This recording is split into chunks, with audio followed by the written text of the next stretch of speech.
Everyone, I'd like to call this meeting to order and welcome you to the Coeur d'Alene School District 271 Annual Board Meeting of January 9th, 2023. Would everyone please rise and together we'll say the Pledge of Allegiance. I pledge allegiance to the flag of the United States of America and to the republic for which it stands, one nation, under God, indivisible, with liberty and justice for all.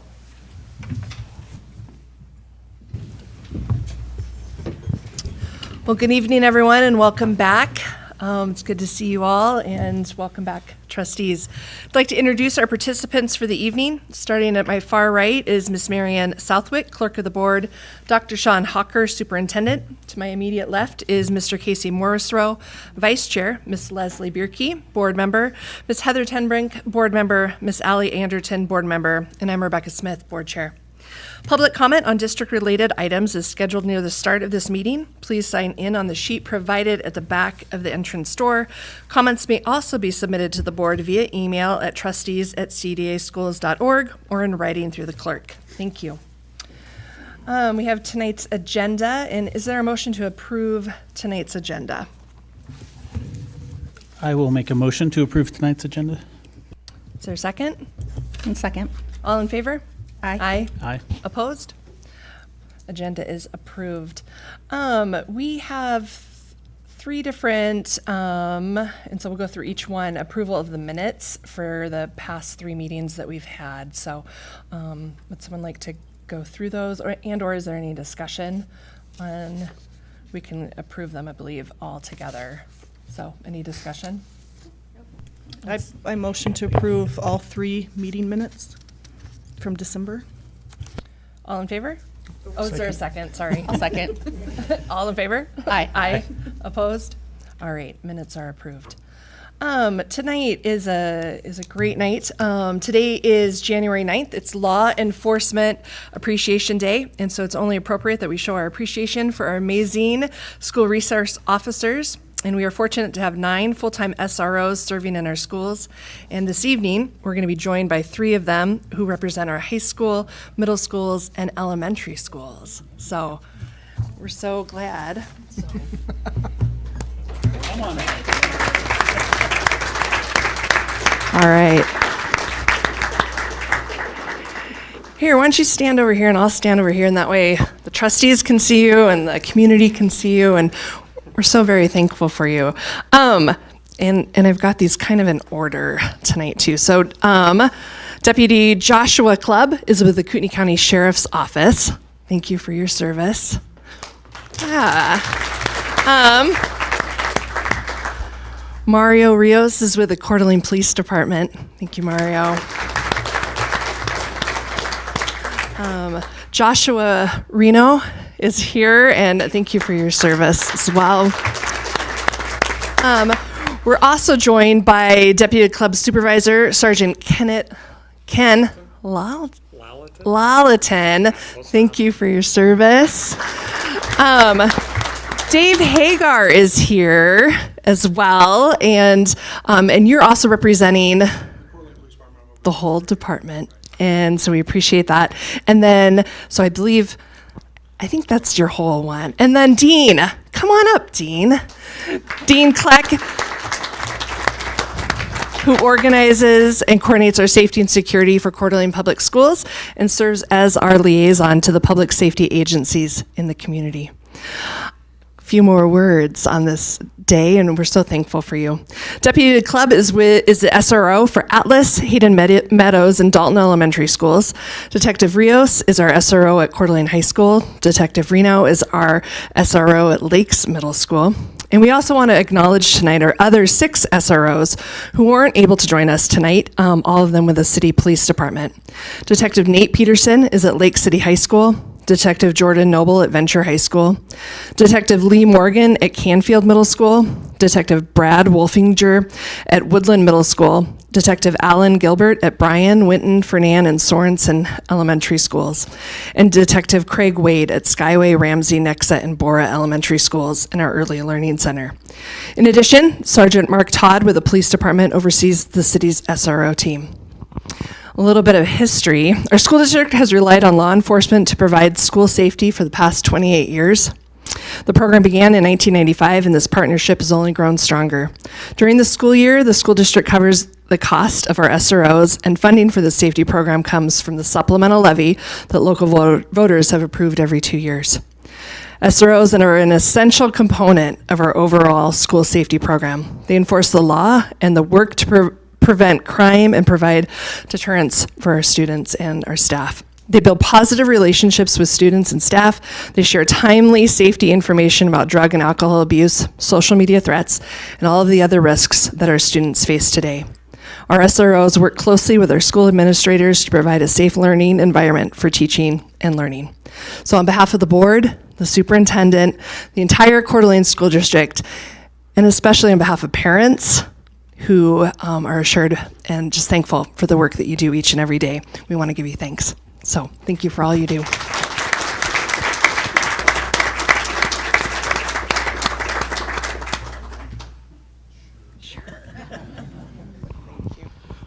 Well, on behalf of the SROs, both in the county and the city, they love their jobs. They love going out and being with your students and the kiddos every day.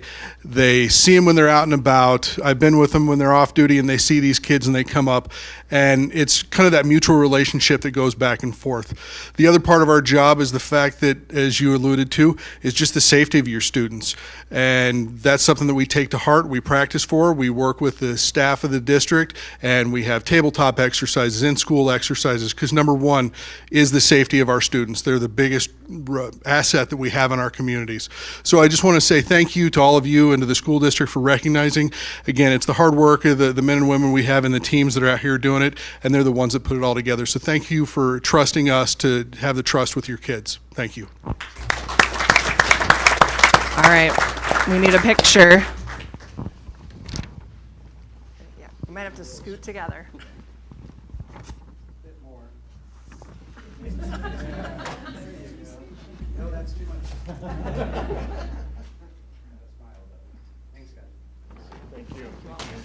Thanks, guys. Thank you, guys. Thank you, guys. Thank you. Thanks. Appreciate it. Thank you so much.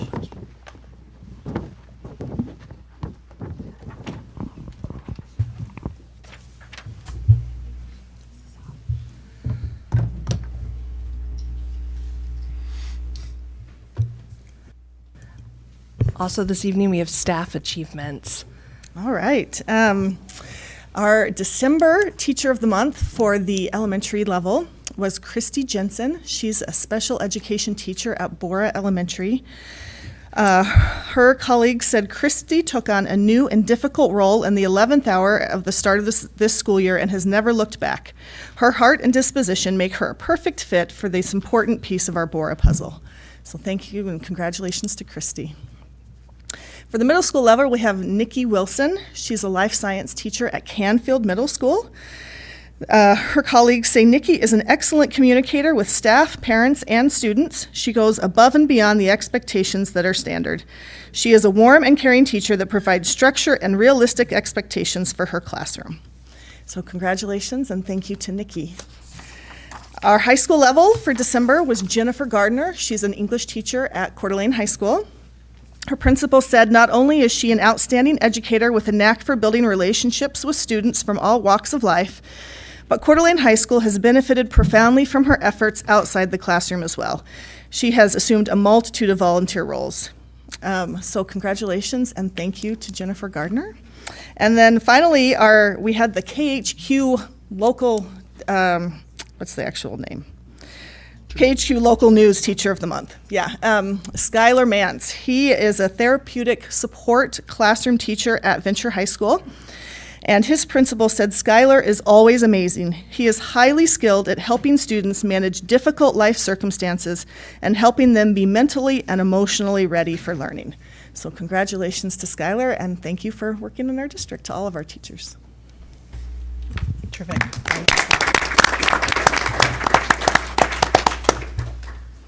Terrific, and thank you. Next up, this is the time of year when we come back that we do a our regular reorganization of the Board of Trustees and set some agenda items for the coming year. So first up, we need to determine board chair for the 2023 calendar year, and we're open for discussion or motions on that. I would love to see Rebecca be the board chair again. I'm willing to move to elect Rebecca Smith as our board chair. I think she's done a good job, and I think it's nice to have a little stability in the leadership role. It takes time to learn. So I'd love to see, I move to elect her as the board chair. Is there a second? I can second that. Thank you. It has been a year of learning, and I appreciate that, and I appreciate that vote of confidence. So we have a first motion and a second. All in favor? Aye. Aye. Any opposed? All right. Thank you for your trust. I appreciate that. Is there a motion then this evening for vice chair for the 2023 calendar year? I'll move to elect Trustee Morris Rowe as co-chair, or yes, vice chair this next year as well. He brings a lot of experience and has a lot of history and is doing a good job. Thank you. I can second that. Trustee Morrisroe, any discussion? No, thank you. I appreciate it and happy to do it. So, thank you. All in favor then of Trustee Morrisroe as board vice chair for the 2023 calendar year? Aye. Aye. Aye. Any opposed? All right, congratulations. Thank you. We have some other motions here, and Trustee Morrisroe, do you want to? Yeah, I'll just kind of whip through Lead these through first couple. So first, I'd like to make a motion to elect Shannon Johnston as the board treasurer for the 2023 calendar year. Is there a second? I'll second. All in favor? Aye. Aye. Aye. Opposed? All right. Shannon, congratulations. There you go. Okay, I move to elect Marianne Southwick as our clerk of the board and public records custodian for the 2023 calendar year. Is there a second? I'll second. All in favor? Aye. Aye. Any opposed? Congratulations, Marianne. Okay, and I would like to move to elect Pam Westberg as acting clerk of the board and public records custodian for 2023. Is there I'll a second. All in Second. favor? Aye. Aye. Any opposed? Great. Pam, if you're listening, She's listening. let her know. Hi, Pam. All right. So these next two Go ahead. is where we'd set our dates, and I think traditionally, at least in my 7 previous times of doing this, that's been kind of just an easy one. I think when we were meeting, Rebecca and I and Dr. Hawker and Mary Ann to set up the meeting schedule for this next year, we just started talking about it, and we've always met on the first Monday and the third Monday every month, except when there's a holiday like this month. And it's always 3 or 4 months that we have a holiday. And so on those weeks, we meet on the second Monday. And so we said, well, maybe it's something worth at least having a discussion. Do we stay with the first and the third and change those 3 or 4 times? Or do we just go to the second and the fourth? So that's what we have in these next 2 motions. That's really for us to decide. So any discussion? I like the idea of moving to the second Monday just because every second Monday works, and so it's more consistent. I agree. Trustee Bierke? Well, I will support that, but the other one actually works better for my schedule. It does create a couple conflicts, but that's okay. We'll figure it out. So we keep working, we'll work it out. How about that? All right. I would prefer the second as well. I see a little note here that says this schedule works a little better for finance. What's that referring to?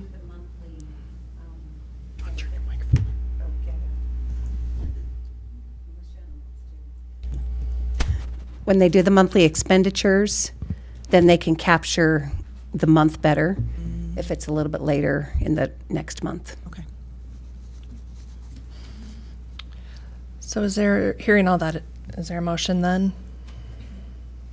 Sure, so I think I heard we're gonna use the second Monday, is that correct? So I would move to designate the second Monday of each month for the regular board meetings to be held at 5 PM at the Midtown Meeting Center, 1505 North Fifth Street in Coeur d'Alene, unless otherwise posted for public notice in advance of the meeting.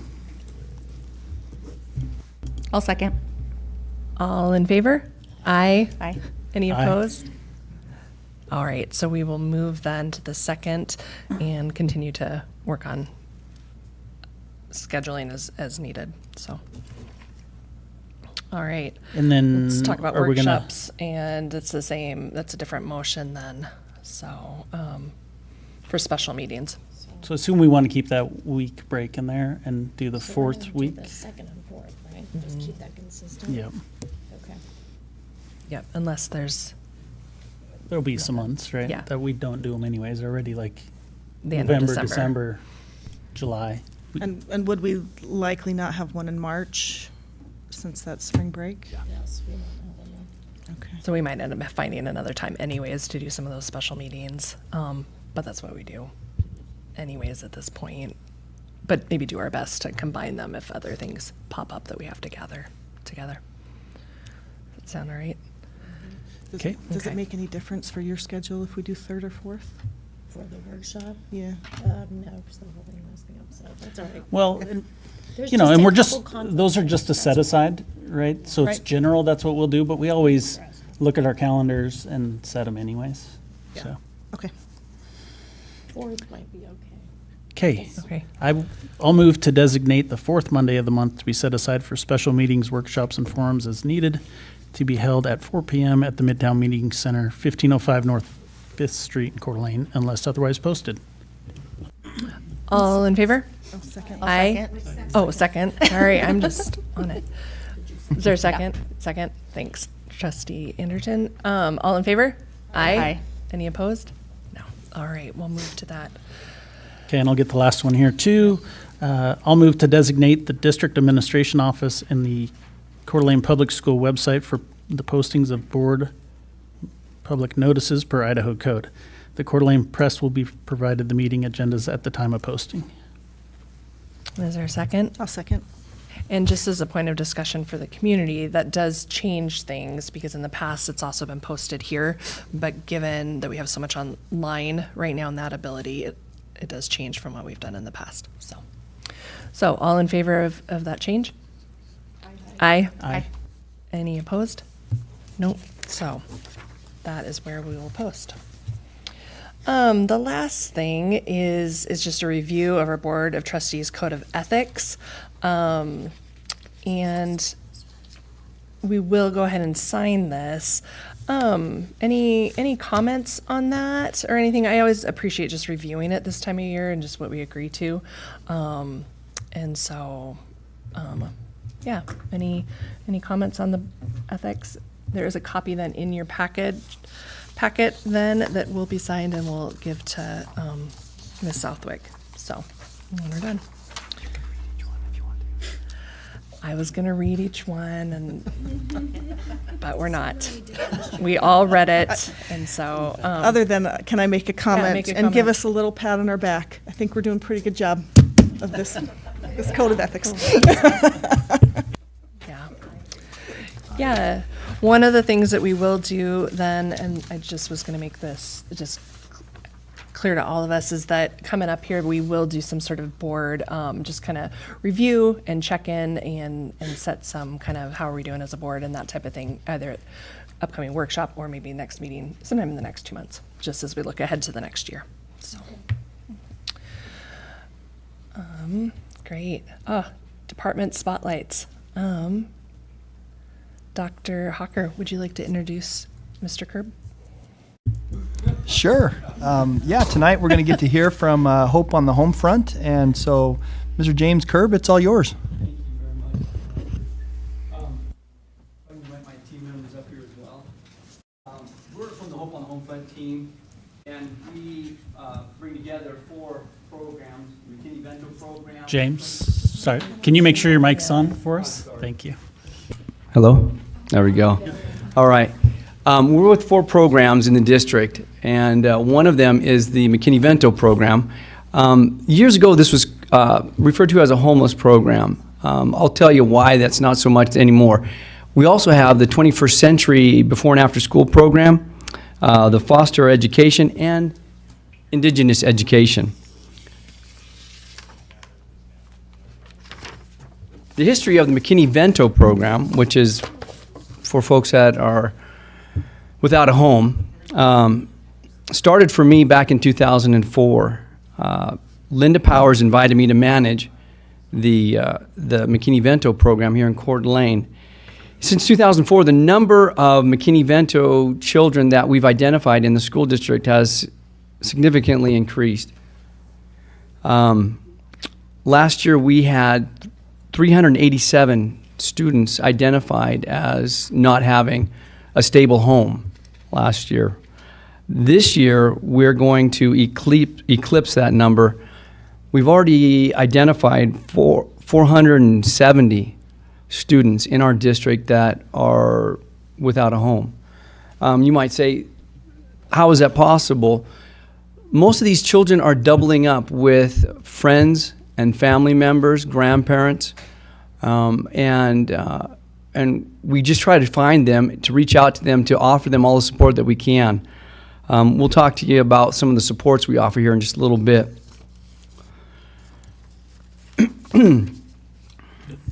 McKinney-Vento students by grade level. Here's a breakdown up here on the chart. It's hard to see. That high number there, that third grade, is actually second grade. That's 48. And the lowest number is 13 in 12th grade.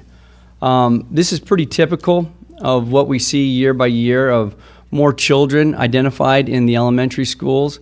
And I guess, I don't know if it's because students that are older are less likely to identify as not having a home, but I think actually it's because it's harder living for those younger families. And so that's why they're forced to double up. On the next slide, you'll see the McKinney-Vento breakdown by school. This is really hard to see, and I apologize for that. On the left-hand side, you're going to notice that there's some yellow and some red. The red are those schools that are over 7%.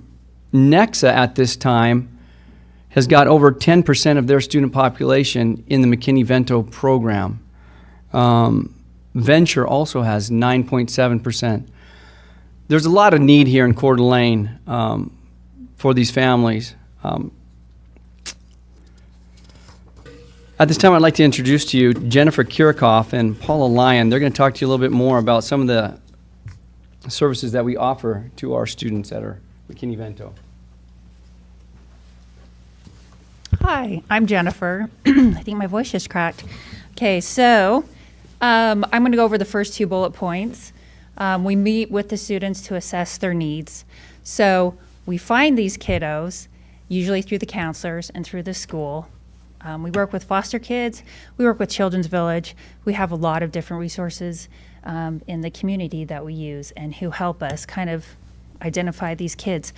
But we meet with these students, families, if there are families, if there are parents, and we have a checklist that we go through.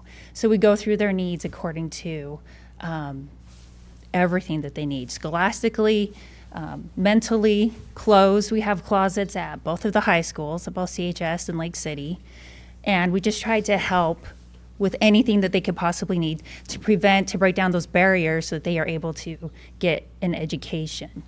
Transportation, their health, their safety.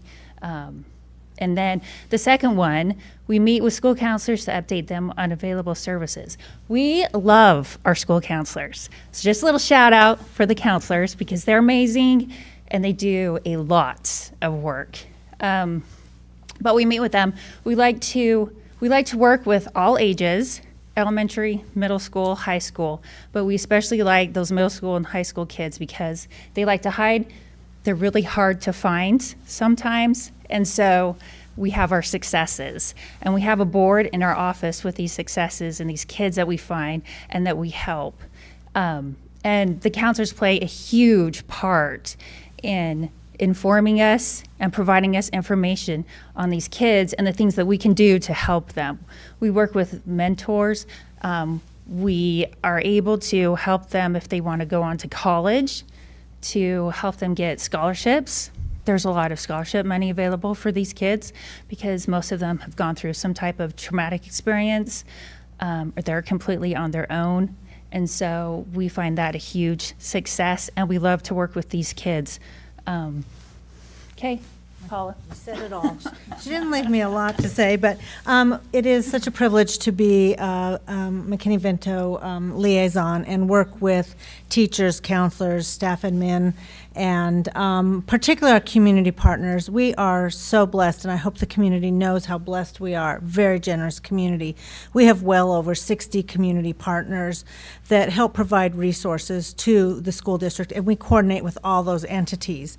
We either refer our families or students to them, or our families or students might be referred to us through some of these entities. Again, all of them are caring for their emotional, academic, and physical health. And so, I mean, we work just with a vast array of either government, state, local, federal entities and nonprofits, a lot of nonprofits, and then just very generous individuals and donors.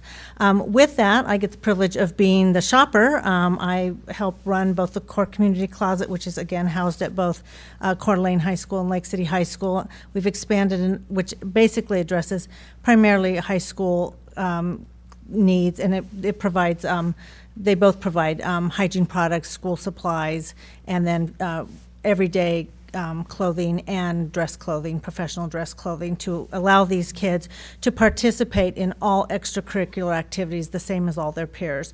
We've worked with booster clubs to make sure that all their fees are met. If the McKinney-Vento program isn't meeting fees, we try to get them donated so the kids can participate in all their activities and have access so that there are no barriers. They get student activity cards so that they can have that opportunity to see that they can participate, similar to their peers. We get to shop. I do a lot of shopping for all of the closets, including the closet at the school district. And we work with about 12 to 15 local churches. We've got, our churches are paired up with schools, so we've got faith-based community partnerships, and who are just extraordinarily generous. And if we need to do custom shopping, we do that. But we make sure that these kids have everything they need to participate amongst their peers so that they are set up for success.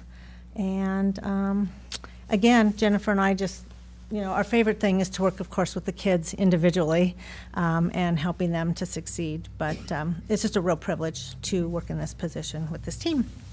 Just 5 minutes ago, we had a family come in. Yeah. You want to talk to them about? Yeah, we family? have families that come in, and our closet at the school district kind of is a kind of more of an emergent kind of need. So we have backpacks or bags that we've made up that have size 4, 6, 8, 10, 12, 14 size underwear. Every child gets packaged brand new. We're getting very good at mostly brand new clothing, socks, underwear, hoodies.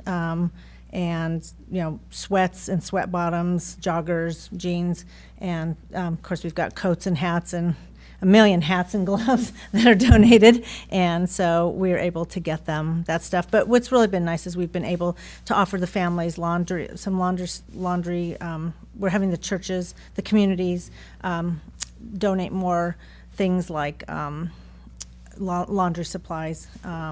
And we have some laundry gift cards that we receive or have other churches provide so that we can help with laundry services. That's huge. And full body hygiene products, because that really helps the whole family and helps them stretch their means. So, but yeah, we just had 2 young boys come in and they were thrilled. One got a Gonzaga hoodie and the other got a Under Armour hoodie. And what we find is by providing nice shoes and nice clothing, that we see that attendance is increased because they feel better about themselves. And if attendance is increased, then their academics, there's a better chance of success that way as well.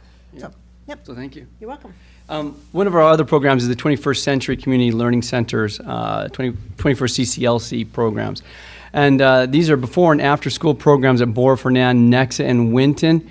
And I'm going to turn it right over to Ginger. I'm going to let her talk to you about what she does, because what she does is the magic of the program. And so, Ginger, what do you do?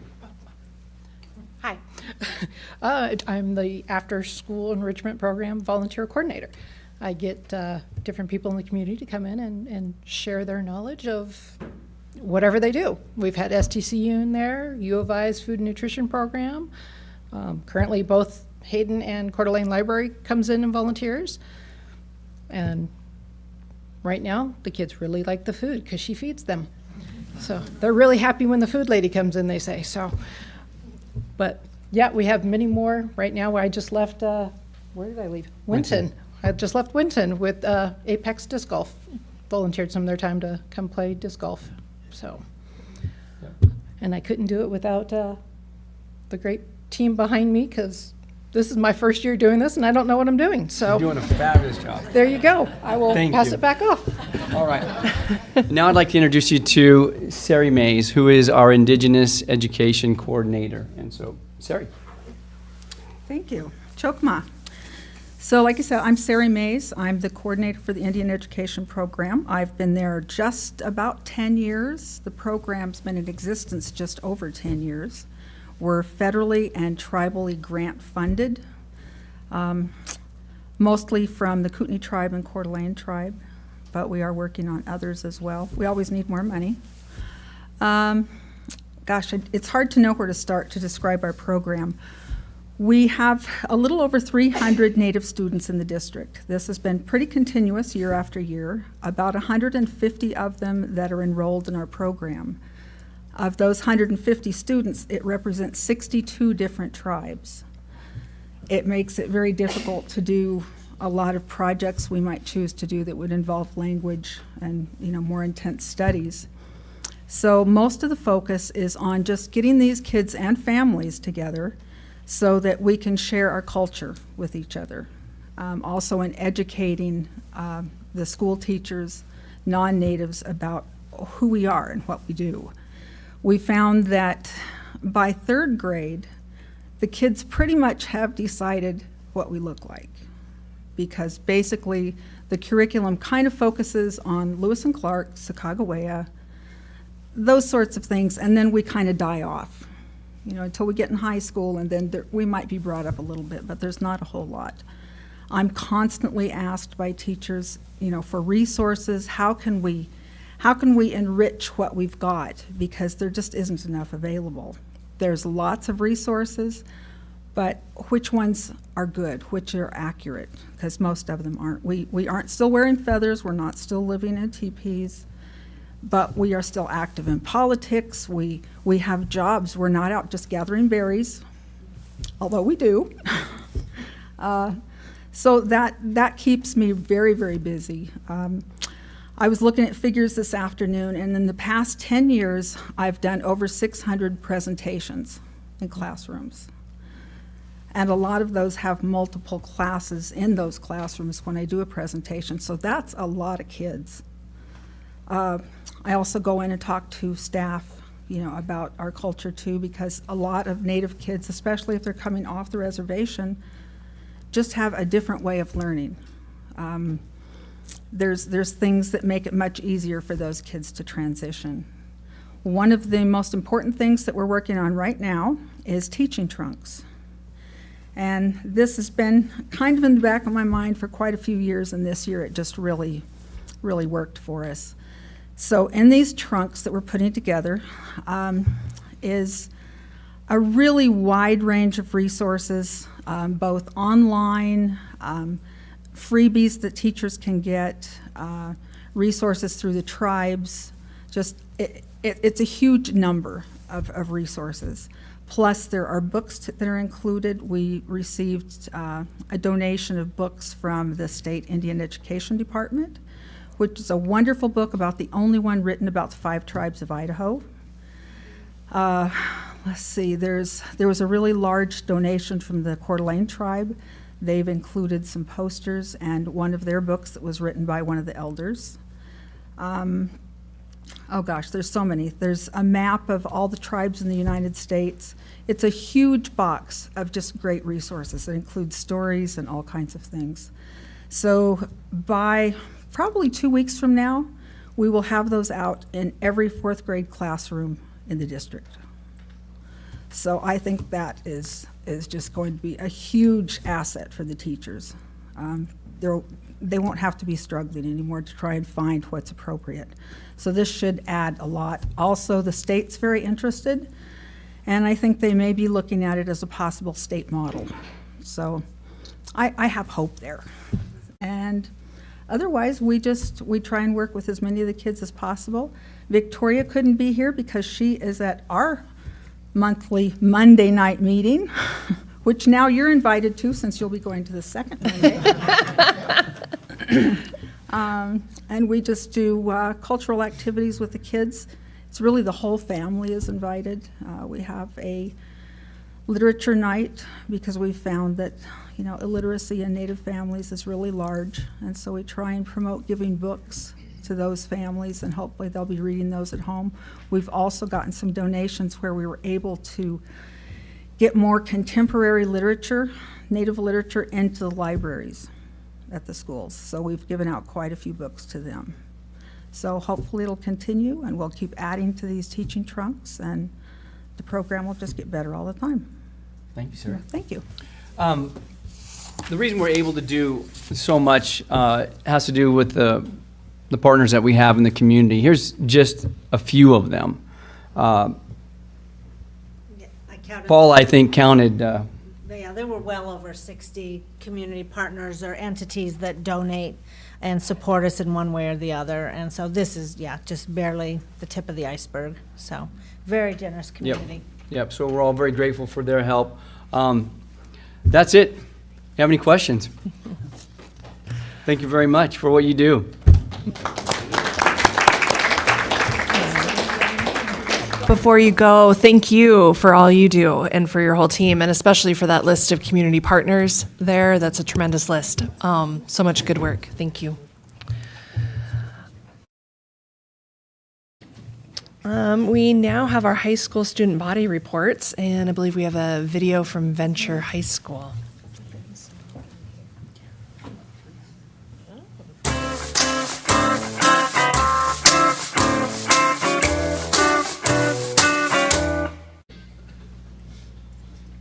On December 21st, the Fincher High School students had the opportunity to share with family and the community what motivates them to experiment, stay curious, and how the teachers help impact their education and stay connected during a traditional exhibit night. As visitors walked through, they were free to ask students questions and interact with them about the various projects they have been working on this term. Some of the projects were a collaboration between various classes, allowing the students to transfer skills from one academic area to another. A few provided opportunities for visitors to actually interact with the exhibits. One of the main goals of Fincher Exhibit Night is to empower students to make a difference in our community and classrooms by working on finding real solutions to current problems. The week before Christmas break, Venture had a festive spirit week full of holiday cheer. Leadership decorated the building with holiday cheer. Tuesday, everyone rolled out of bed in their pajamas. Wednesday was Santa vs. Elf Day. Thursday, everyone was encouraged to wear their wackiest Christmas sweater. And on the last day before heading to break, students and staff dressed as their favorite Christmas character or cartoon. Santa, why are you taking our Christmas tree? Despite the bitter cold outside, there's plenty of cheer inside.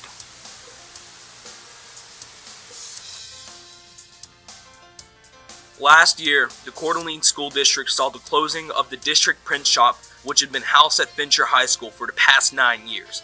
This left Fincher and K-Tech instructor Miss Cooley with a free prep period.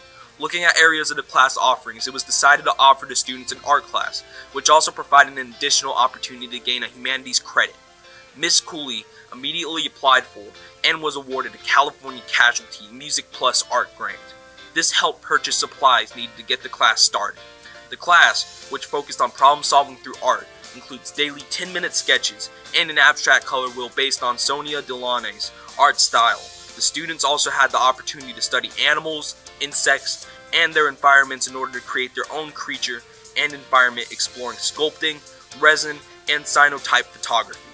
As textbooks are written by the victor, the true history is found in the art poetry, literature, and music of the time. The students were given the opportunity to create a multimedia piece that 100 years from now would show who they were and what was happening at the time. These final pieces are currently on display at Midtown Center. Thank you to California Casualty for supporting the arts. Venture High School is proud to share that our very own Skylar Mance was named KHQ Eastern Washington University Teacher of the Month for December. When asked how he felt about receiving the award, here's what he had to say. It was pretty cool. I mean, I was nominated by a student that I've had for 4 years, and it was really cool to receive that. And it was really surprising and incredible to experience that. It was a total shock, and it was pretty fun. The student who nominated Mr. Mance was Senior Justice Ellis. This was what he had to say. Mr. Mance teaches a class that helps troubled kids in the Coeur d'Alene area. Me and a bunch of my classmates were kids with dark pasts and had no shot for the future. Mance gave us strength and made us all feel like we have not been failed like so many other teachers. Mance has made me personally go places that not even the school board thought I could or would. I and so many other kids would not be where we are or graduated without him. We are proud to have Mr. Mance as a teacher and congratulate him on his award. For the past 22 years this January, Andy Banks has been an integral part of the Fincher staff. After 41 years, she has decided to retire. Miss Banks was asked what her least favorite parts of teaching were. My favorite part of the job is the relationships I build with students and staff. We have a lot of fun stories and experiences to share. My least favorite part of teaching is grading and scoring students and having to give them feedback on their progress. It can be hard and difficult and disappointing. On December 23rd, the staff held a celebration for Miss Banks during their holiday celebration, giving her a gift card and special heart to show how much she's loved and will be missed.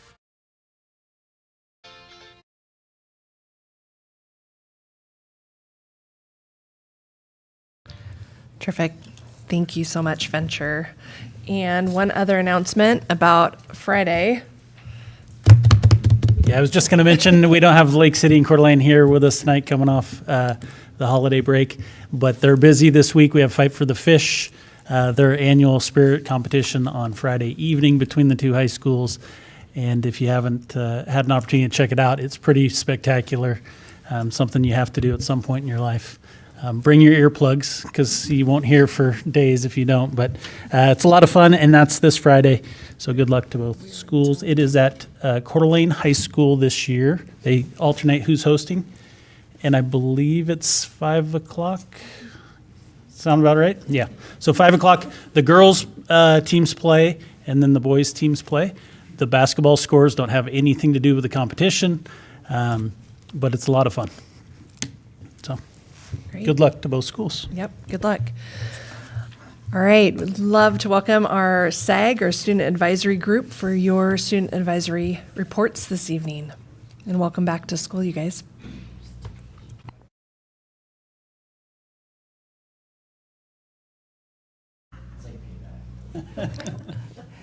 If you press the bottom of it, otherwise we've got another one here. Yeah. You could possibly use. You got, yep, you're on. Good evening, Dr. Hawker, esteemed board members, and Ms. Southwick. My name is Dylan Jones, head chair of Student Advisory Group, and I'm joined with Luke Sharon, vice chair, and our elementary and middle school representatives. To start, we will pass it on to our elementary group. Good evening, Dr. Hawker, esteemed board members, and Ms. Southwick. My name is Chasey Schwab, and I'm a fourth grader at Bryan Elementary. This is my first year in SAG, and I'm very active in making sure the students at my school know that their voices are heard. We are very much looking forward to meeting with the middle school and high school students at our All-SAG meeting on January 20th. We're going to learn what it means to be a leader in our school, and as a whole group, we will be discussing things that matter most to elementary, middle, and high school students. We are also in the process of possibly sending out an approved survey for our elementary students and hope to have this information to discuss at our meeting. We have also been in contact with Mr. Ed Duker, the Director of Nutrition Services, and he is willing to come to one of our meetings and talk about our concerns. We're excited to spend some time with him. Thank you. All right, and now over to our middle school group. Good evening, Dr. Hawker, esteemed board members, and Miss Southwick. My name is Grace McAndrew, and I'm a 6th grader at Canfield. At our last meeting, we had pizza and played Christmas-themed Would You Rather. Once we got down to business, we discussed our survey results. Some common themes I saw were there is too much homework or schoolwork. We need to get more buses and longer passing periods. At Canfield, Sources of Strength put in posters that have quotes and pictures on them, and there's been way less vandalisms in my opinion. Good evening, Dr. Hawker, esteemed board members, and Miss Southwick. My name is Ren Horner, and I am an 8th grader at Lakes Middle School. When I arrived at the meeting, we were about to move on to survey results. We looked over some of the surveys and discussed ones we thought were common themes, which were bullying, buses, and student homework/workload. Ways we talked about to stop bullying was that we could put announcements on the intercom to distribute kindness with kind messages. We also got to look at the new dress code in the making by Trent Derrick. I thought it was very informative and fair to all students. All right, and back over to the high school group. So our group meeting last December, we discussed our dress code policy yet again and reviewed another sample policy from Mr. Derrick. And we have submitted reviewed and submitted those comments to the district office. Yeah, but our main goal as a group for our December meeting was to get on track to choose one main project for our student advisory group, our high school branch. Most of our meeting was mainly about formulating survey methods and questions to better understand what our fellow students think about some of these issues. We created a survey, we got some results, and we also got the district's approval, so don't worry. Yeah, we look to look at those results in our next meeting, which will be January the 20th, and it will actually be a combined meeting with both all of our elementary, middle, and high school groups here at Midtown office. So we look forward to that, and we are also going to prioritize our main objective for the rest of the year. We have tackled these small projects, but want to focus on one large one coming to the rest of the year. So thank you. Thank you so much. Any questions? I know that some of those results and the things that you're working on haven't even hit our desks yet, and so we look forward to seeing those once they go through kind of that process. So, any other questions? Yeah, I don't have a question, but I have a comment. I think with the survey results, after you guys have a chance to kind of process them and go through them and prioritize out of them, I think it'd be great for you to share those with us so we can just see what you guys are talking about and what kind of feedback you're getting. I know you're going to bring that one great idea or that one big project to us, but just so we have an idea of what's in our student minds, I think would be great. Thanks. All right. Thank you all so much.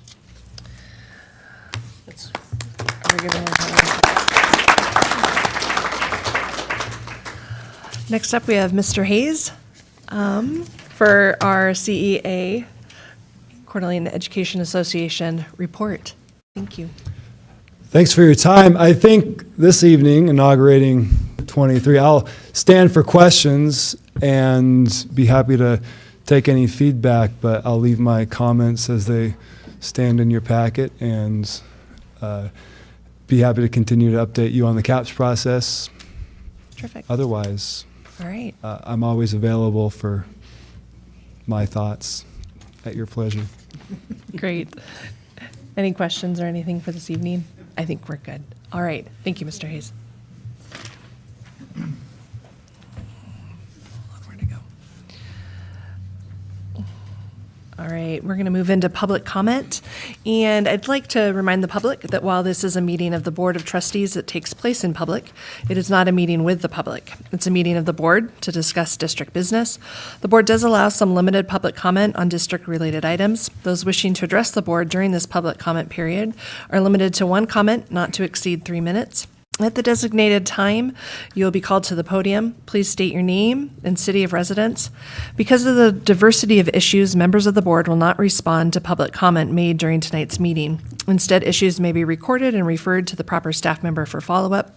Please keep in mind that board members will not respond if I determine that an individual statement is too lengthy, personally directed, abusive, or repetitive. The speaker's privilege to address the board may be terminated. If you have additional comments that you'd like to present to the board, you can provide those comments in writing to the clerk of the board, who will ensure that each of us receive this additional commentary.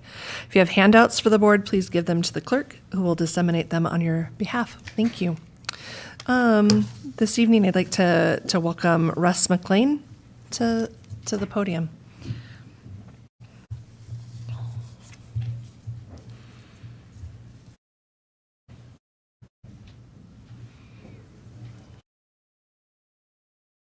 Hi, you guys. Is this on?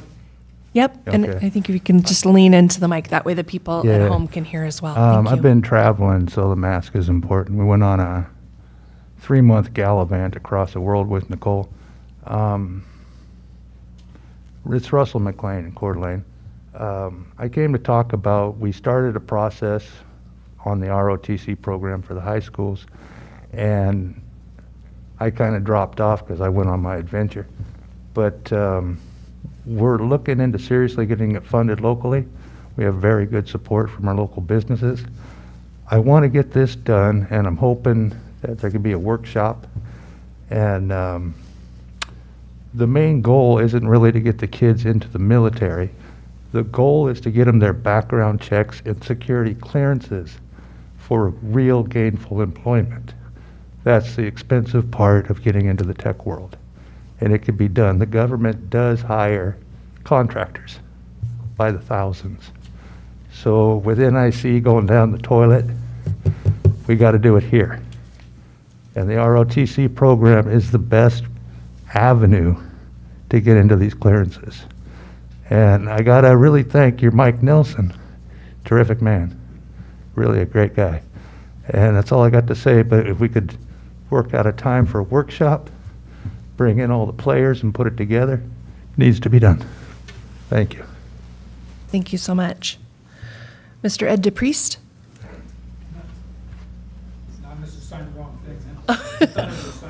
Welcome.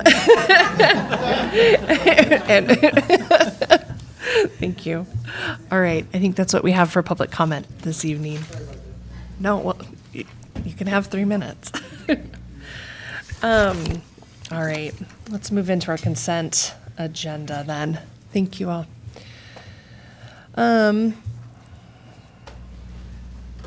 Is there a motion to approve the consent agenda as presented? So moved. Is there a second? I'll second. Any discussion on any of those items or questions this evening? Hearing none then, all in favor of approving the consent agenda? Aye. Aye. Opposed? All right, consent agenda passes. We then have additional information there under, we have contracted services, finance update. Is Shannon prepared? Shannon, are you giving a report tonight or?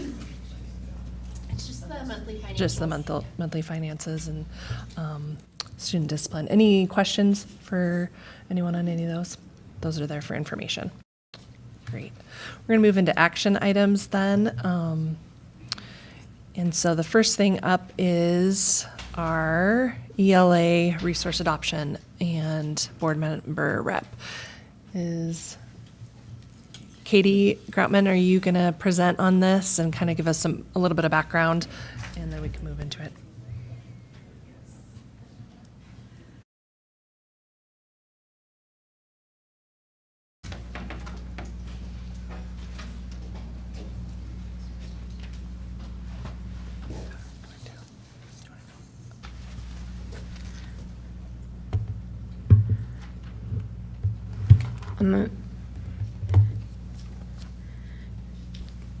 Just to make sure, I'm sorry, I want to make sure we're on 10A right now.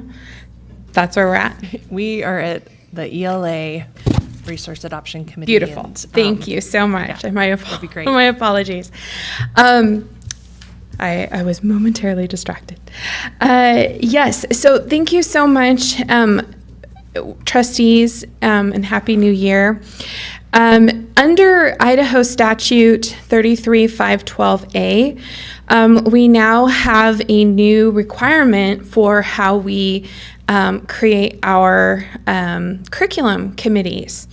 And so with that, it says that we must have community members as part of our resource adoption committees, and that at least half of those committees must be from the community, and they must include parents, and no more than 50% can be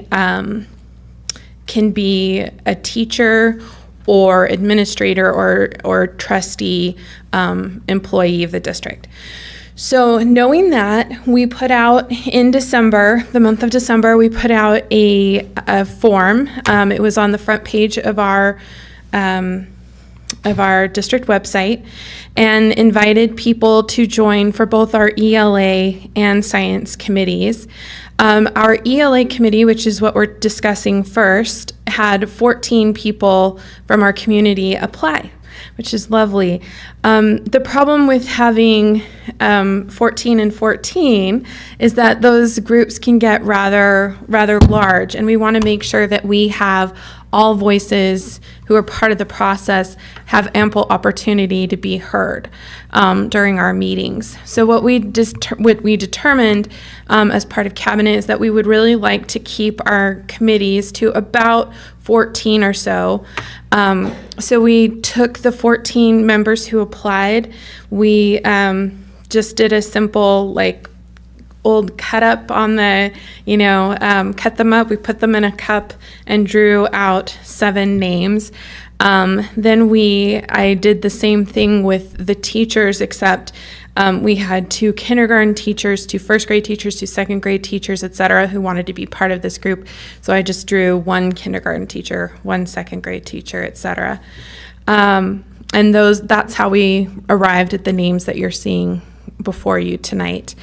I initially thought that in order for an ad hoc committee that we had to have a trustee be a member of the committee. In reading or in researching a response to a trustee question this morning, I learned through 1025 and 1025P that we do not have to have a trustee as a member of an ad hoc committee. So there are 2 options before you. One is we could have a trustee be a part of the committee, or if you would prefer not to have another meeting on your schedule, we could not have a trustee be part of this committee and clear a space for another teacher to be part of these committee meetings if you so choose. So we could go either way, depending on the will of the board. If you were not to choose to have a trustee be part of the committee, I have another name that is ready to go as a teacher who could fill in that role. So I think you have before you tonight both options. So that is in general the process for how we chose our committee members. That's the rationale behind why we didn't include every single person who applied. We are greatly appreciative of the people, all the people who applied for these different positions, and we're very it's always wonderful to get community support. We certainly encourage anyone who wishes to, and as an ad hoc committee, it will be public, and so we encourage them to show up to the meetings, to provide feedback to the committee, but we just wanted to make sure that we made room and space for everyone who's involved to be able to have their voices be heard. So as the community is still invited to attend those, even as board members, we could come listen even if we weren't on the committee. Absolutely. To hear what the committee is saying and that type of thing. Okay. And I intend to I already have a group of science teachers for the science committee and elementary teachers for the ELA committee, who will be able to provide feedback and input to the ad hoc committee so that they can, if the ad hoc committee has questions of the teachers, they can can reach out to them. Katie, is this adoption for ELA just for elementary school? Yes. Okay, so that's what's it. And then is there a list already defined of the vendor presentations? Is there room for if there's other suggestions to be added to that? Yes. So for the ELA specifically, we have reserved February 6th to begin vendor presentations, and then February 23rd, if needed, to continue viewing resources and have presentations. We have had some pre-meetings of just of teachers in elementary to start that work of identifying some resources, but it's not comprehensive. It's certainly open to suggestions from the folks who will be joining the committee. Great. Any additional questions for Katie? And then we'll Yeah, discuss. this might be for Dr. Hawker, but this committee, is it a board committee or a superintendent committee, working committee? Correct. It's not a board committee. Okay. So it would be a superintendent. It's like an ad hoc committee. Okay. And so in that case, it's not a posted meeting and all those sorts of things? That's correct. Yeah, we do share that out, but I guess because it's new, I wasn't sure, because we have those, right? We have board committees and they require kind of all the. I think the requirement is a board approved. is that it is a board approved. That's why you were asking me to board select approved. the Okay. name. So you would approve it. So therefore, yeah, we would post that and. Yeah, I think it is required to be. Because previously it was not, is that Correct. correct? It was an administrative committee. Correct. Okay, now with the new law change that went into effect last July right? 1st. From last legislative session. So now it's a board appointed, or it's a board committee. Correct. Okay. Yes. So is there will and input from the board as far as what those? So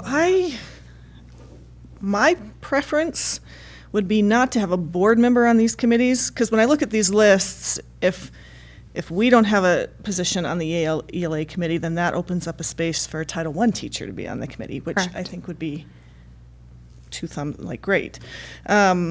And same thing with science. The science committee has a lot of subjects, and they only have a couple teachers on. So that would be my preference, I think. Mine's slightly different. Maybe it's my educational background, but I am interested in being a part of that. So whether it's officially or just coming to the meetings, but being able to look at the material and have a voice in that. So either way, as long as that's available. Absolutely. I have a question, Rebecca. You might be able to answer it. When we had our ISBA meeting here a few months ago, I thought that at that point in time it was addressed that board members are not able to be a part of a curriculum committee because it is something that we end up voting on. I would say that you're spot on. I didn't catch that specific part of the meeting, but yes, I think again our general recommendation would be, because ultimately you're going to vote on the recommendation from the committee, is to not actually serve on the committee. We erroneously thought, both Katie and I both thought, when this law went into effect, that a board member needed to sit on it, and then we sit on that committee. But we have since verified that is not how it is, and we're starting to see some of these challenges with this new law. I think the intent we all can get behind. Our challenge is just what you're facing right now. We may have a committee where we have a whole bunch of staff interest, which is awesome to get our teachers to want to be involved in some sort of but if we can only find 4 community members that will step up and be part of the committee, we can only have 4 staff members also participate, because it can't be any more than 50-50. And so as we had this conversation, we continue to share with the state that we feel like this may have a negative effect on our on these committee creations. I mean, in smaller communities, I could see us having committees of two, one teacher and one community member, because of just how it has to work out. So we're certainly trying to filter and do our very best. In this case, I think what might be great is for a trustee to maybe pop in and visit when you can, maybe not formally sit on that committee, and then that way maybe that wouldn't disqualify you from voting upon an actual recommendation later from having served on it. Yep, that was going to be my suggestion, just with our other committees like long-range planning, right? They're the liaison. They're not a voting member of the long-range planning committee, so that would be my suggestions, that we do the same thing. If someone wants to serve on those. I imagine the way you're setting this up, there's going to be multiple committees eventually down the road, right? Because you're going to have a science one, you're going to have an ELA, Yes. you're going to have a math Yes. electives. As we continue resource adoption, we will continue creating more committees, plenty of opportunities to attend meetings. So I guess that, I just thought of this question, this is a committee for this adoption? And then, like, if we adopted, I don't know that we're adopting ELA resources for secondary next year or something, that would be a new committee Correct. creation. Okay. Yes. The scope of work for this committee would be to identify and recommend to the board resources for adoption for ELA, and then Part B would be secondary science. Elementary ELA. Any other thoughts or comments? I think for myself, just knowing that there's lots of opportunity for us to review materials, speak into it, it's all going to go public for public input anyways. Absolutely. Eventually, so, yeah. You just make sure you keep us in the loop when the meetings are, in case we want to pop by. I absolutely, yes, definitely. I will be happy to let all the trustees know. Yeah, that'd be helpful, because there's a couple of just different things that end up happening and you're like, oh, I might want to just listen to help inform. So that'd be great. Absolutely, we would love that. All right. So then is there a motion? There's a second part of a recommended motion So here. well, let's see. Where's the, It'd be I would version move to approve version, which version? I think that would be version 1 is what I'm hearing. Okay, version 1 of the secondary, I'm on ELA, I'm sorry, of the elementary ELA resource adoption committee as presented. Is there a second? I'll second. All in favor? Aye. Aye. Any opposed? All right, so version 1 is approved then of that. And we'll move right into the science resource adoption. Is that the exact same? It is. Okay. The only difference is that we didn't have to draw names. We had 3 people apply, so all 3 people are presented before you. Terrific. And so is that the same version then, version 1? Yes. Is the same? Okay. Absolutely. I'll move to approve version 1 of the secondary science resource adoption committee as presented. There's a second? I'll second. All in favor? Aye. Aye. Opposed? All right, so version 1 is approved. Thank you, and thank you. Thank you, trustees. All right, we're going to go into policy 4105, which is an updated with changes about allowing patrons to participate electronically in board meetings. There was no public comments submitted. And so, Dr. Hawker, anything that you would like to say about this? No, I don't think so. You've had it there now and we presented it last month. Again, no public comment, and it basically takes away that criteria of only holding an electronic board meeting based upon a health emergency. Now you could hold it for a few other meetings, for a few other reasons if need be. Terrific. All right. I'll make a motion to approve policy 4105 as presented then. Is there a second? I'll second. All in favor? Aye. Aye. Aye. Opposed? All right. 4105 is approved then with the changes. All right. Policy 4500, which is about public gifts and donations to the school. It's an ISBA update. There's no public comments submitted on this. Does any staff have any comments on that or anything? Are any questions? Anyone have any questions? All right. Is there a motion then? I move to approve policy 4500 as presented. I'll second. All in favor? Aye. Aye. Opposed? All right. Policy 4500 is approved. The next policy is policy 7400, which is about our procurement management system. And there was no public comments on this. And Dr. Hawker, any? Yeah, just as a reminder, these next two, this policy and the very next one, it is simply to take the word of consideration of consent for information and just make sure we're clear that it's for information, so that you have a consent item on your agenda and then you'll have information items on your agenda. And these were the two policies that kind of kept us always having to have the consent column. So we're just updating that. So I'll take these two. I'm just going to do them together if that's okay. So I'll make a motion to approve policies 7400 and 7407 as presented. A second. Any discussion? All right. All in favor? Aye. Aye. Opposed? All right. Both policies are approved. All right. Good. Looking forward to this. This is next up. We have our high school graduation requirements and information. Love to hear where we're at. Aye. Thanks. Well, Board Chair Smith, Board of Trustees, and Dr. Hawker, I just want to update you a little bit and also present a proposal for Board Procedure 27P1, just on the work that we've done in the last month, and we want to present to you the options for Coeur d'Alene High School, Lake City High School, some of the graduation requirement changes that we're looking at. So the purpose of this particular presentation are threefold, as I've mentioned up here on the slide.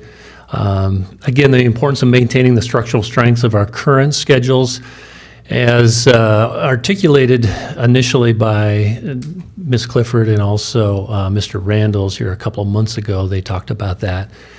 And then also to give you a recommendation to enhance our existing schedules at both schools. And then the third thing is just what is the most effective means through some of the most significant research that we have that would increase rigor, relevance, and relationships. And those are the things that I think are very, very important to all of us. So as we move forward to the next slide here, the importance of maintaining the structural strength, like we said, Mr. Randalls reported to you that, the Coeur d'Alene High School community does value that day-to-day contact. That's super important to them. And so their 6-period day that their teachers meet with each student every day is super important. He also presented to you the fact that they have increased multiple elective offerings at Coeur d'Alene High School, in the course of the time since the audit originally came out in 2001, and then even since 2019. He talked about that. But that strength, that day-to-day strength, has a specific purpose, and we see that we want to maintain that, but it also has restrictions, and the restrictions have been noted, but it's difficult to maintain that strength while trying to address the restrictions that are there. Lake City High School is kind of the opposite end of the spectrum. You have a school that has multiple electives, and it's a community that really values the block schedule, values the opportunities for those students to be able to explore multiple different disciplines within their school program. And we looked at, and I want to mention this because in the last month we did look at different types of options. What can we do? And maybe we should prescribe even greater amount of electives at Lake City High School in order to establish, more rigor in certain of in specifically the core classes. The problem, as we found out, as we looked at 4-year plans, we actually looked at multiple students and we looked at their 4-year plans, and what we noted is, in essence, what we've done is we've just reproduced the problems we had at Coeur d'Alene High School, and the fact that we have so many prescribed electives that the students no longer have the freedoms and the options to be able to explore the things that they want to do. And what it led us to believe, and me particularly, is that we have 2 particular schools with 2 different schedules, each schedule has incredible strengths. And, the more that we tweak and mess with them, we can change what the strength is, but we actually create the strength that it inherently has is weakened. And so, my recommendation to you is that we are continuing to really maintain the strength of each high school. But that doesn't mean that we can't enrich it and enhance it a little bit as we tweak that. Reminded me a little bit, when you build a dam like on the Snake River, you put a generator in it, and that's the purpose of that. And you could tweak that dam a lot, and you could take the generator out, but that's like, well, wait a minute, that's kind of the purpose of that dam. And so, we don't want to do that. So as we look at the next slide right here, I appreciate Mr. Randall's. By the way, I told him, I looked at the agenda today, and I said, Mike, don't worry, come here at 6:30, you'll be here in plenty of time. So you guys have been really fast today, so just got to mention that. So the recommendations that we are asking you to make or to approve, and there's obviously a lot of words on there, but you have those recommendations in front of you, and you've been able to look at that. But I think we can tweak the schedules a bit in order to be able to make them better. But it is just that, and I want to be upfront and let you know that. It is a tweak, it's not an overhaul by any means. So as we look at that, the first recommendation is that Lake City High School for the class of 2027, we would change their graduation requirements from 58 to 60. I think that's more in line, as we look at Coeur d'Alene High School, their graduation requirements are 46 out of 48. So instead of 58 out of 64, we're just upping that to 60 out of 64. And that seems to make sense. So that would be a procedural change. There's no policy change that we're looking at. But since it is a graduation requirement, we are asking that you review and also approve that. I think that makes the most sense in this particular situation, as normally procedures, don't necessarily have to be approved by the board. And in addition to the additional 2 credits, our recommendation that 2 of the elective credits, those 2 elective credits that we're adding to the graduation requirement be in the core classes, in the core content area. So math, science, social science, or ELA, English Language Arts. So that's a change from what we have our current graduation requirement at Lake City High School. The second item up there is more of a clarification as opposed to really any change, but there has been some confusion on this. And we talked about PE, and obviously you brought to our attention last month about trying to do it with an extracurricular program that has its own inherent difficulties. As we look at that particular graduation requirement, specifically in our day and age that we live in right now, I think PE is really important. Having our students have 1 semester of PE, I think that makes sense. Let's take but the only thing that we want to clarify, and perhaps it's going to be a change, and it will be a change in our high schools, is the fact that we're going to have multiple PE classes that would meet that requirement, as opposed to, in my understanding, there was just 1 or 2 PE classes that met that requirement. So now there'll be any PE class would meet that particular requirement. So it's a 1 credit class or a 1 semester class that would meet that graduation requirement. Technology would be the similar scenario. We have an exhibit, Board Exhibit 2700E, that outlines what the criteria for that tech credit should be. Currently, we have 1 credit that has been utilized as the graduation requirement for high schools. In talking to Katie Groutman and also Dr. Nelson, we also understand that there are multiple classes that can meet that requirement. So, and that will continue to grow. So students continue to have a little more flexibility within their schedule.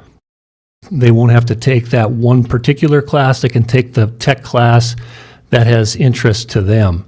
And there's a multitude of different tech classes, and students can explore which one would be of most interest to them and take that. Same thing with the PE. So that's, again, more of a clarification. And then the teacher aid requirements. Really quick, Yes. Trent, just Yep. off of that. So Yep, you bet. students could, just so I'm clear, they can take it online because it's an Yep. accredited Yep. institution. Yep. Okay. That's right. To create more space Yep, in their that's schedule. exactly right. Okay, thank That's what we're looking at. So again, like I said, it's a tweak, it's not an overhaul by any stretch of the imagination there. Number 3, the teacher aid requirements. Again, changing that from instead of TA being a 1 credit class per semester, it'd be a half a credit class per semester. The TA courses would be limited to juniors and seniors, and 2 semesters would be the most that they could take to meet the graduation requirement. In other words, they could take more if they want, but they'd be extra. They'd be above and beyond. So if their schedule allows them to do that and they want to do that, they can.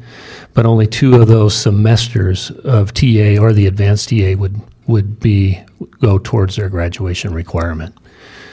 And then we have Coeur d'Alene High School, Lake City High School. They can identify, what that advanced teacher aid class would look like, along with our, obviously, curriculum director, Katie Groutman, and make sure that we have that all identified for them. The only thing I put in there, if we have any current sophomores, obviously in a TA class right now, we're not going to, that would still count towards their graduation requirement. So in looking at that, I have redlined the procedure 2700 P1. There's just a couple of places in there where there's some changes that's been in that particular procedure.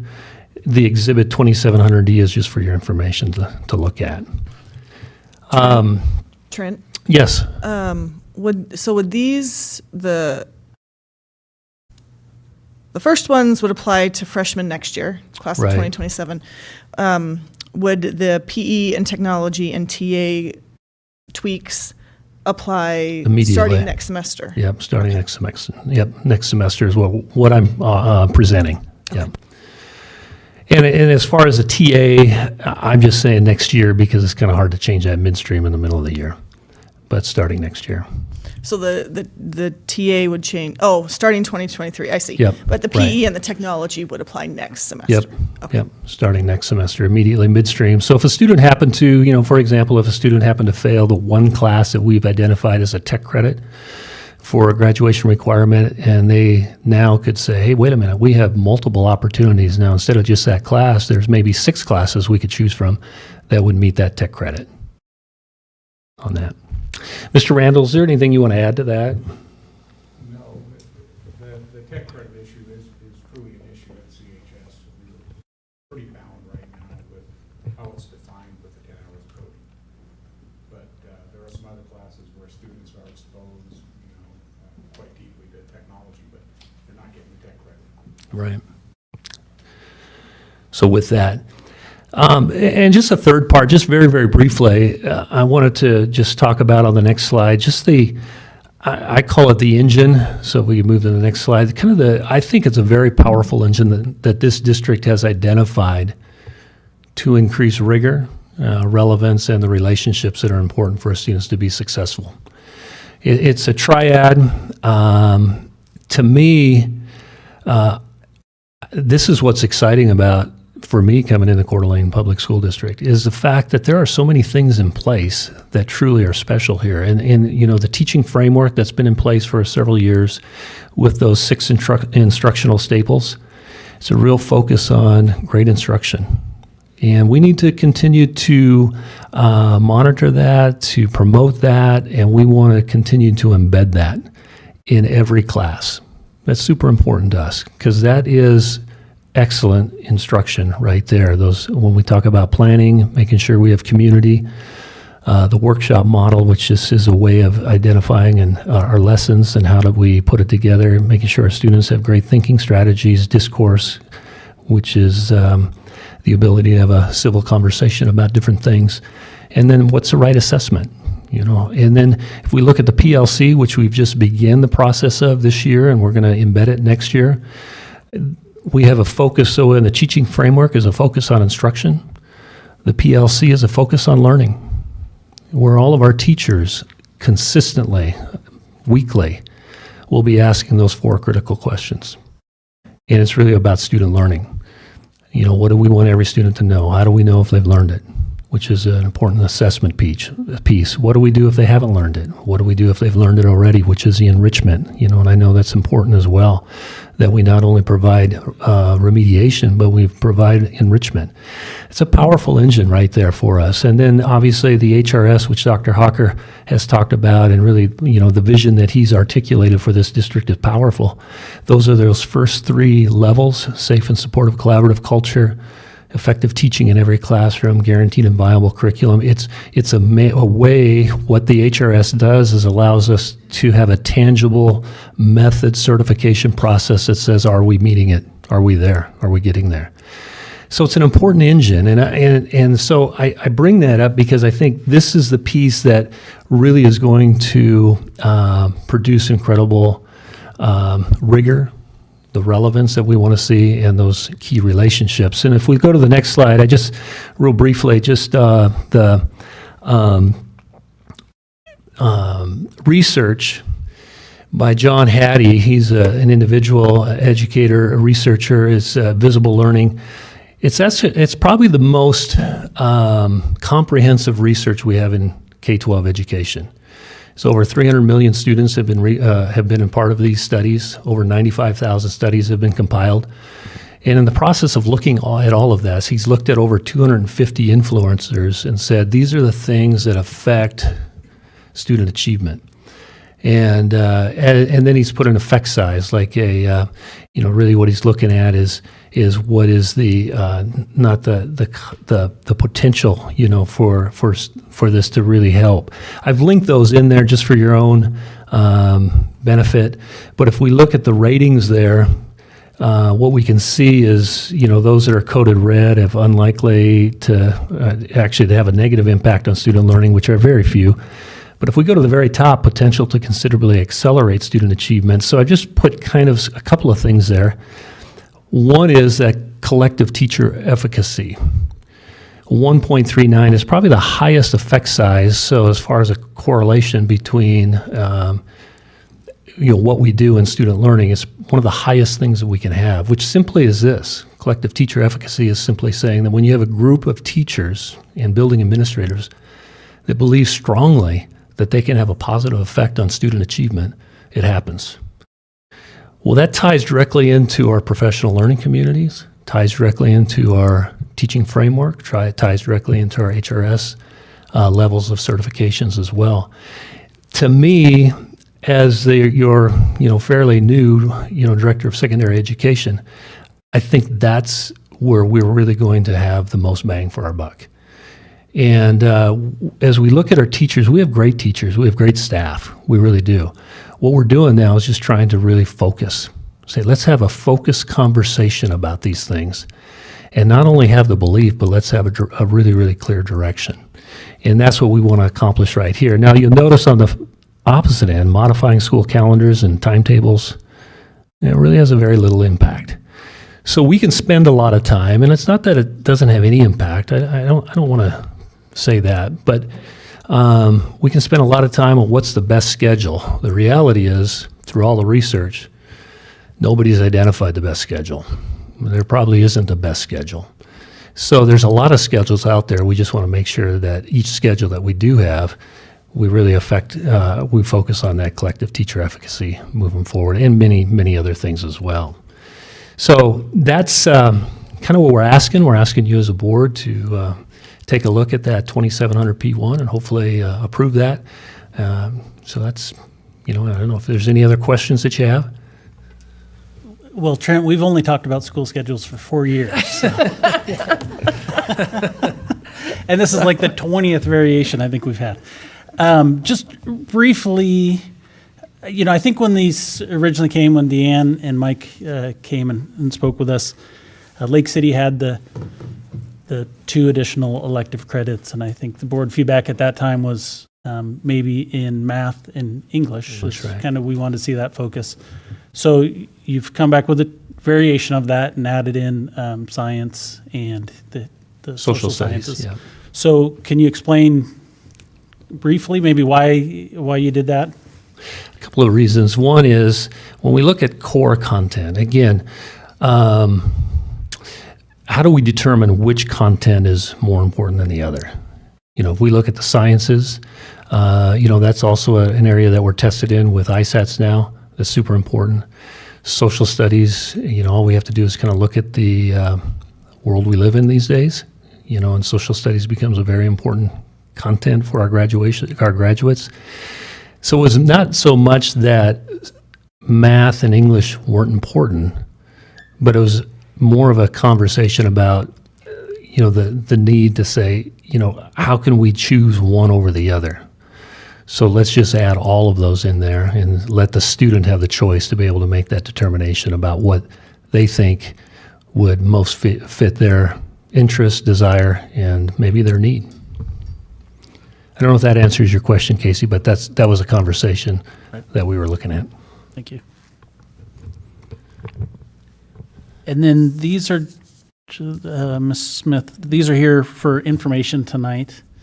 And then we're going to have these out for comment, I guess. Need a motion to change it, to put it back up.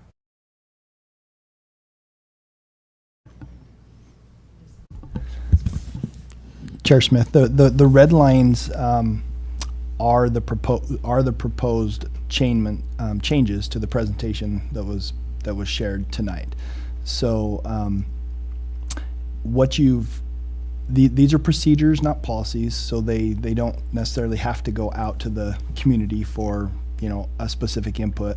I think we as an administrative team felt like we've been having this conversation for a long time as well, and the community's been very involved in this. And this is really kind of where we're at, trying to find that best middle ground. And so simply to get moving, I mean, you certainly could wait and make the final decision at your February board meeting. But you could also just approve the procedure, 2700P as it's presented with the red line changes that Trent just reviewed with you, and we can just put those into place, and we can start telling everybody now that this is what we're going to do. We're just simply adding a couple of required classes to Lake City High School's kids beginning next year, and you got to take a class in a core class. It's relatively pretty simple, and then the TA, the TA change too. So and the TA changes wouldn't be reflected in policy 2700P, but in our curriculum guides, we would make those changes. So as students are being counseled, they would understand, what the restrictions are for them as they look at graduation requirements. Just want to point out real quick, it's not listed as an action item on our agenda, and I would say it'd be inappropriate to approve tonight. It's under superintendent report items. with a recommended action.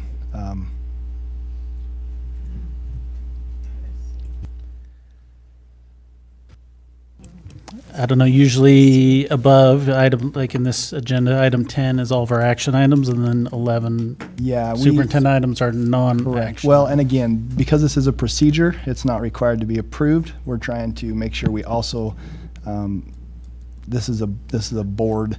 It's one of those gray areas. We have talked about this all along. We have procedures that generally don't come to the board other than an update for information.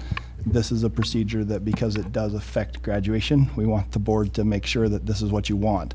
So that's why it was specifically added there. But if you would like us to postpone until the February board meeting, again, that's not a, I think we can make that, Sure, yeah, work, that's, right, Trent? yeah, I don't have any problem with Yeah, that I think we're perfectly fine, and we can bring that back specifically then as an action item. But again, it's a little out of character because we don't bring procedures as action items. So it's one of those. Trent, does that affect 8th graders registering in January for their high school schedules? No, because they're not registering until April, officially. Now, the only thing that, and it doesn't really affect it at all because it's not a part of the red line, but is just an understanding that we are going to move forward, is my understanding anyway, with the tech credits, as I've clarified in the presentation, as opposed to, our current practice was we're just going to restrict it to one class per at each site. And we're just opening it up because we're saying, this makes perfect sense for us to do that. Just simply for this fact that we're going to have, if we wait until the February board meeting to even talk about that, we may have some students that would consider maybe a different tech class and especially if they failed their first semester class, and that way we can open that up to a multitude of different classes for them. Does that make sense? But, Okay. I mean, I feel like that's okay because that's not even changing a graduation It's not changing requirement. anything, it's just not even clarification of changing the that. procedure. Exactly, right. I just wanted to be upfront and communicate, what that would mean, so. Okay. Any other questions from other trustees or? I Trustee would Morrisroe? just say, looking at the policy, so policy 2700, which is the policy, it does say the board shall consider and vote on whether to approve graduation requirements as recommended by the superintendent. So I think it does require a board vote. 2700, correct. For the graduation requirements. So for at least the two elective change at like city where we're adding, that does require a board vote. Well, and just so we can be clear too, so yes, that was coming next month because that's a policy, not a procedure. That was where we needed to see what the board wanted to do procedurally speaking, so that then we can adjust like 2700. All right, so to clarify this evening, we could go ahead and approve not policy, but the procedures, and then next month approve the policy that goes. I would say this, just to make it clear, you don't have to do anything tonight. We've heard the conversation. I think we're good to go. We'll move forward. It's a procedure. Again, it's not required that the board approve it. And then we will bring out policy 2700. It'll be a first reading item, just like kind of we always do. Then it'll go out to the public. So it really truly would be a March adoption before the extra 2 credits would be required. But I still believe that that's fine. The only thing, in policy 2700, there really isn't anything that we would change. As the wording of 2700 doesn't articulate the exact number of credits for graduation requirements. It's relegated to 2700P. So I think what Casey is saying is that what policy 2700 does say is that the board needs to approve graduation requirements. So Right, I would say in this instance, policy says we need to approve 2700P because it's a graduation requirement change. And that's, in our policy manual, that's where the graduation requirements are specified. That so makes even more sense to me. So I would say we push it out. This is our 30-day notice. It starts, it comes back 2700P next month. Sounds great. perfect. Thank you. Great. Trent, thank you and your whole team. It's been 4 years of work. So, Mr. Randalls, thank you. Thank you. And we'll continue It's only been 4 directors, too. to move on. So, thank you. Next up, we have just our SPFL update, and looking forward to this. Jeff, your presentation on what the funding would go for. Thanks. Yes.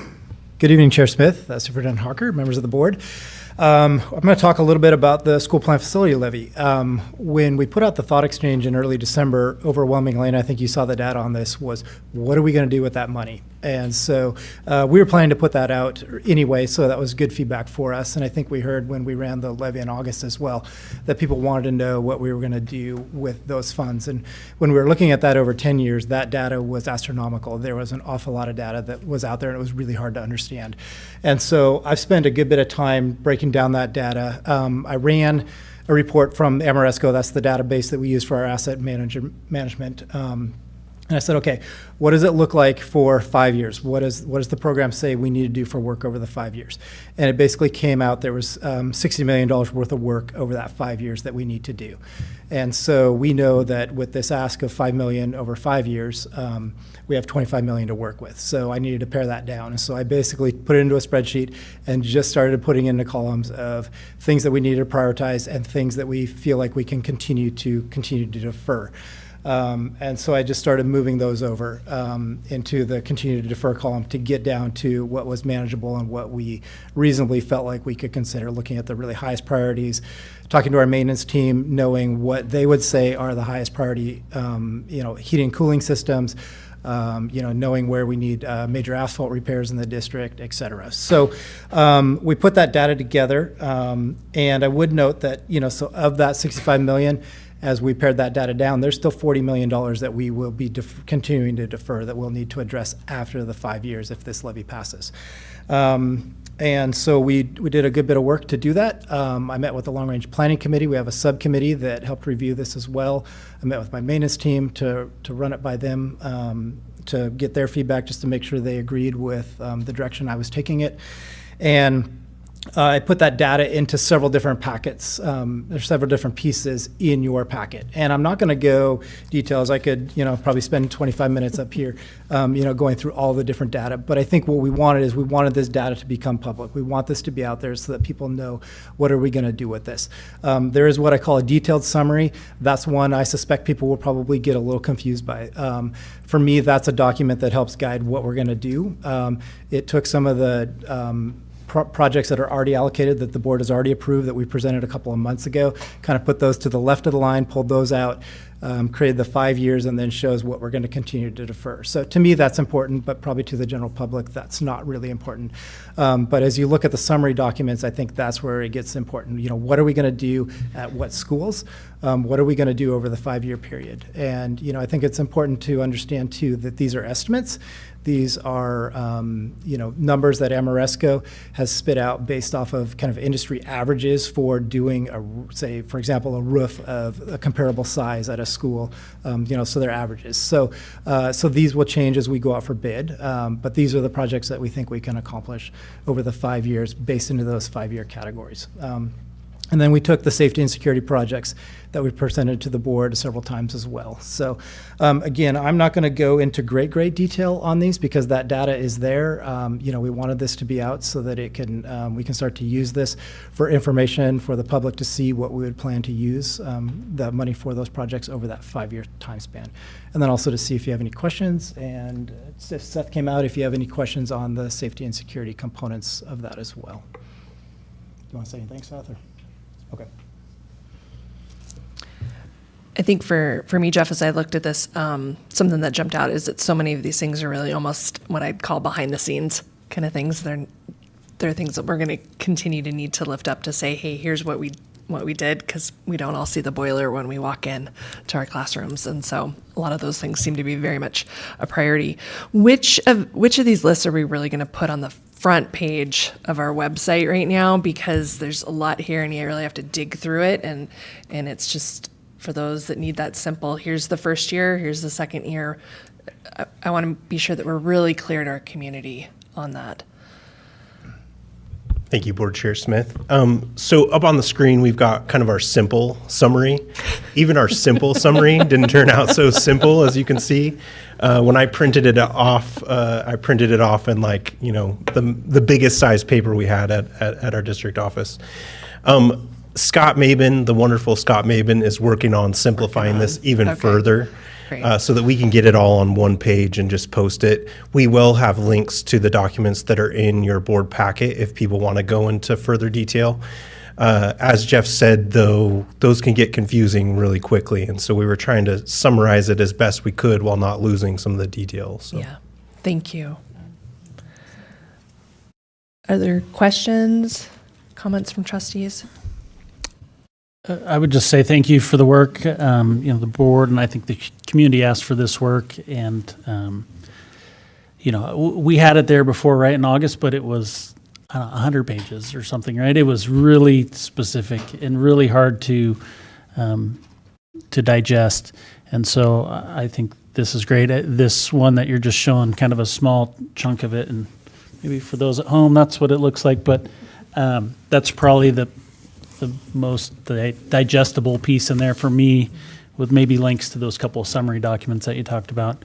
But it kind of shows each building general what types of things we're going to be working on. So yeah, there's several different ways to break this data down, as you referenced. And the one you're referencing is what's going to happen at each school. So you can at least see not so much exactly how much it costs for a roof, but a roof would be done at that school, and I think that's important information for people to understand too. Right. So. And then I think if they want that more detail, okay, what part of the roof? And geez, we've been talking about roofs at Coeur d'Alene High School forever, right? But it's 150,000 square foot building or whatever it is. There's a lot of roof. It will be in portions of components.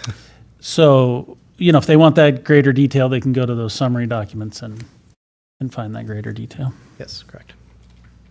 So, thank you. Yes. Thank you so much. All right. Trustee Morrisroe, do you want to present on the next item? Yeah, thank you, Trustee Smith, or Chair Smith. This item I asked Rebecca to put on here just so we could have the discussion. Last week, Dr. Hawker and myself and Scott Mabin were out making a levy presentation, and we were presenting to the Coeur d'Alene Economic Development Council, I think is what it's called. It used to be called Jobs Plus when I was a kid, but I think that's what it's called now. And it is about 20-ish people, maybe 25 individuals. So we presented, or Dr. Hawker presented, and then we did a Q&A at the end. And there was a really great question. It was from Troy Tymason with the city of Coeur d'Alene, talking about, this past legislative session, the legislature set aside, $400 million or $420 million for education. I believe about 80 of that going to post-secondary, so colleges and universities, the rest going to K-12. And said, and he was doing some devil advocate, but I think it was a good question is, why are you asking for more money when the state's already giving you more money? And so we had a good discussion about that as a group, and that, yes, there's this pool of money that's been set aside there, but we don't know how it's going to be spent, and that's kind of for the future, the legislature that started today to decide. And there's all sorts of ideas we've all seen, whether it's vouchers or the governor today talked about increased salaries and all sorts of things kind of that were in his priorities that he did in the state of the state address that he gave today. So kind of out of that conversation with Troy, he actually suggested it and said, well, what about a resolution from the board that just says, hey, if there's more funding that comes from the state, and if we can reduce our levy, we won't ask for it all, because the levy, it authorizes us to take $25 million. It doesn't require us to take $25 million. And so I kicked that around. I kind of woke up on it a few times, and I thought, even though you can't be too specific because we don't know what's going to happen. I think maybe it's something for us to consider.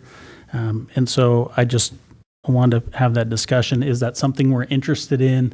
I think if it is, I would work with legal counsel and Dr. Hawker to bring something back, maybe at a special workshop later this month for us to vote on. Just basically, it's going to be fairly generic and say, if more funding comes available, we agree as a board that we will look at it and reduce where possible and not take the full levy if we can offset it with kind of unencumbered new state funds. Now, something to that effect. So wanted to get your guys' thoughts on that before I spent my wheels kind of figuring out how we word it. I would be very, very interested in doing that. I think that's sort of the implied commitment we've made to our community by asking in perpetuity. I feel like it implies that since the board has the ability to take less, that we would look at it year to year. But I would be totally on board with a more formal commitment that we would look at new funding and adjust the levy as appropriate.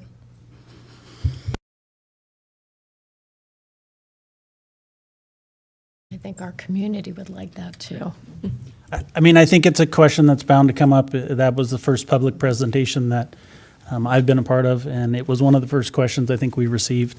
And I think if we all talked about that, I answered a question kind of saying, well, we probably wouldn't, and we'd look at it and wouldn't take all the money. But I think it's important that we agree to do that and make it formal so we can answer that question for people. Okay, so I believe Dr. Hawker was maybe going to reach out to legal counsel, but we'll do that and come up with some wording, and I'll try to get it to you maybe to view, and then we'll have it at a special meeting. Is that what we're thinking, in a couple of weeks? So, yeah, the next workshop. Because we'd want to have that agreed upon before the actual Yes. March. Yep. Okay. I think the sooner the better, just because we're going to be asked that question, and so that's why we said let's not wait till February. Okay. Let's bring it at the special workshop. So, Perfect. okay. Great. Thank you. Thanks for your work on that. Next up, we have our 2023-24 calendar discussion. This is almost just a point of information. It is so. just an update. Obviously, now that the winter break is behind us and we've returned to school today, we have received communications from folks that were happy about the current calendar. We've received communications of folks that weren't happy with the calendar. So we think it's a good idea to go back out to our community and ask what their thoughts are, what their recommendations are, and then if there's a when we get a result, we'll bring that back to the board, and you would have the ability to potentially change next year's calendar. We also understand that comes with some strings too. There are people who are already planning their next year's vacations and already looking at current dates. We have already sent out the survey. I think many of you received it today. I know prior to coming over here to this meeting, I know we had received 1,000 plus results. And I think Scott could even probably update us. I think the number, actually, I heard him out here saying it was like 1,600 by the time Scott even came out and talked to me. I haven't seen the exact breakdown, but I can say when it was 1,000, it's split. It's almost as close to 50-50 as you could get out of 1,000 people.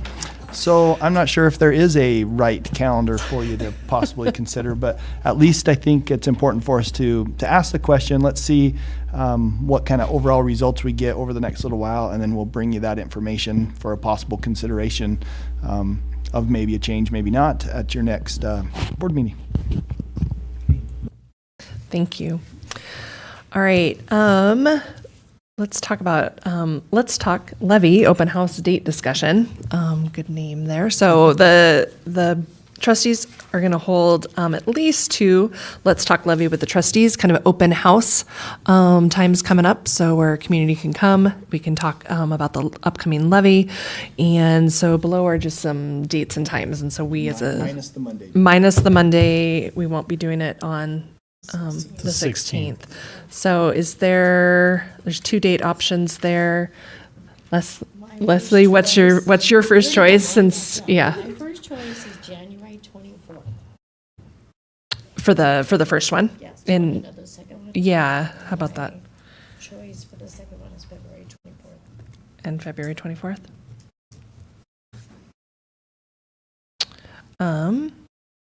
Anyone else have opinions? Is that The January 24th works fine for me, and I guess I should look. I think February does as well. The only thing, Make sure you're checking the times too. If you'll that's a notice day meeting on the 20. yeah, The second one, the meeting February is one will trying be to a catch daytime. create an opportunity to perhaps have some folks that are that don't travel at night? easier, that maybe don't work nights or whatever, they could actually come to a daytime meeting. So we trying to create some variability there. My only suggestion on that date, or maybe concern I would have, is that's super close to election time. That's, gets us just maybe, what's the election date? The 13th, 14th, thank you. So 2.5 weeks before the election. I don't know, I guess that's probably okay. I mean, a lot of people, yeah. We have the earlier opportunity, so it works. I guess that works with me. We took out my hardest one already, this January 16th, so I'm fairly open other than to the rest. Trustee Anderton, do you? Just the Thursday, February 9th is the only one that I would have a conflict with, so Okay. I'm fine with it. Terrific. So then let's go ahead and we'll do the 24th and the 24th. Is that right? Yep, 24th and 24th. Terrific. Great. Then February 20th to 21st, this is just information that there is Day on the Hill in Boise for any trustees that are going to participate in that and go. And so we'd want to just make sure that Ms. Southwick knows that you're attending if it works in our schedules. So, all right. Anything else? All right. Thank you so much, everyone, for joining us this evening. Meeting is adjourned.